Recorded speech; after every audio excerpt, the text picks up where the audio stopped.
had rail strikes only yesterday, got another one on Saturday. We had it on, I think, last week as well. We've got mail workers striking as well, many others who are balloting to strike, and of course this Royal College of Nurses strike as well. We're heading into what many people call, an autumn, a winter of discontent. However, we understand the Prime Minister is looking to put in new legal curbs on strikes, particularly those from key workers, teachers, doctors, nurses and firefighters, to ensure minimum service levels are maintained during industrial disputes.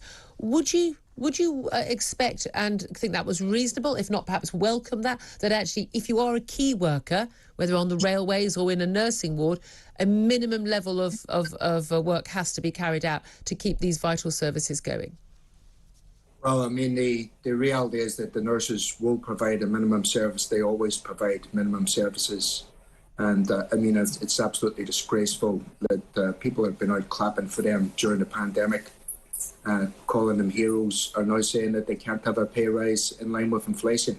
But they want one higher than inflation. But lots of the people clapping... Look, Julia, look, they've not even been offered a pay rise in line with inflation, right? They've not even been offered that. They've been offered a derisory pay rise. So let's get that straight.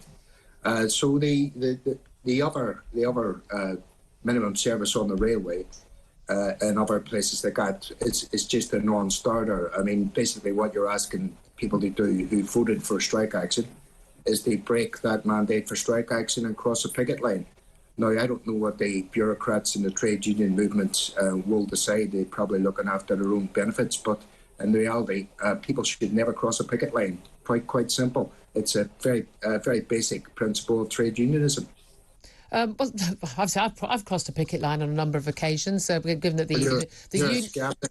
Sorry, what's that, Steve? You're a scab then. Okay, proud to be. No, I wasn't a member of the NUJ, so I'm allowed to. The National Union of Journalism is basically like a socialist organisation, and I thought all their strikes. Socialist organisation, the NUJ. No, the NUJ. The NUJ.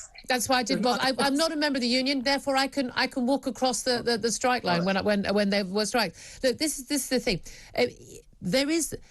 When I completely agree with people's, trade unions are absolutely vital for people's pay and conditions. They're the reason why we've got a lot of things we completely take for granted in these days. Maternity pay, sick pay, holiday pay. These didn't come about because bosses were just being really, really generous. They came about because people fought for those rights and for higher pay. And collective bargaining is a crucial part of this. So I actually support people's right to do this. And I understand, again, it's all very well, Bank of England governors saying, people shouldn't strike, it's going to increase inflation, then try and get higher pay. Well, if you're on $500,000, you can say that. When people are struggling to pay their bills, they feel differently. So I do understand both sides of this. However, when we're talking about key workers, we know some people, like soldiers, like police officers, are not actually allowed to strike. When you're talking about, say, railway workers who can basically impose their strike on the entire working population, it affects everybody, and nurses, again, would affect so many millions of people.